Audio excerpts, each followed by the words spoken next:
So, we got a main character who just went through a breakup. How do we show his sadness? Think about it. Do you show him lying on his bed, maybe crying? Or do you try something like this? It's like you're trying to get to heaven in a hurry, and the queue was shorter than you thought it'd be, and the doorman says you need to get a wristband. This is the 2010 film Submarine.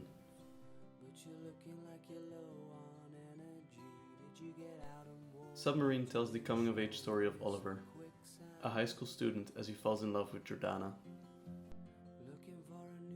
I love this film for its sweet and quirky charm. Its story is told through magical realism, which uses the unique audiovisual medium of cinema to its fullest, by showing emotional experiences past their realistic representation. This is mostly achieved by clever and creative editing, in which the film is clearly inspired by the groundbreaking creative editing of the French New Wave of the 1960s, with filmmakers like Godard and Truffaut, who didn't try to hide their cuts, but used the edit to push forward the story in ways realism never could. Submarine builds off of their creativity to give us a heightened, more subjective version of reality in which we really feel Oliver's emotion.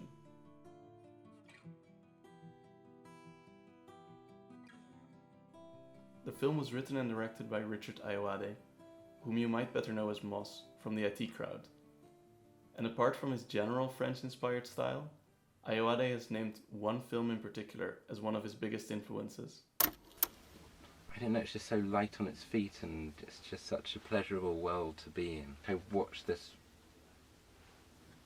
probably every month, this film, embarrassingly. Zazie dans le métro. A film by Louis Malle on the brisk of the French New Wave, which combines all the playful visual storytelling elements of the Nouvelle Vague to tell the story of Zazie, a young girl let loose in Paris. Zazie and Oliver are quite alike, both being a bit too curious, rather mischievous, and sometimes even knowingly mean. But the biggest resemblance between these two films might be their spirit and approach to cinema. Both are willing to try anything in order to best tell their story, not worrying about a coherent style or realism. That approach, borrowing from what came before, from colleagues, from other cinematic masterpieces, and making those techniques serve your story, that's a sign of someone who truly loves his craft. Submarine manages to be both an ode to what came before and uniquely original.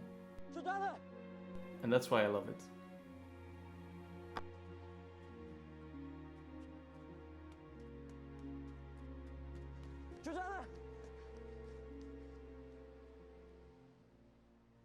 It is you.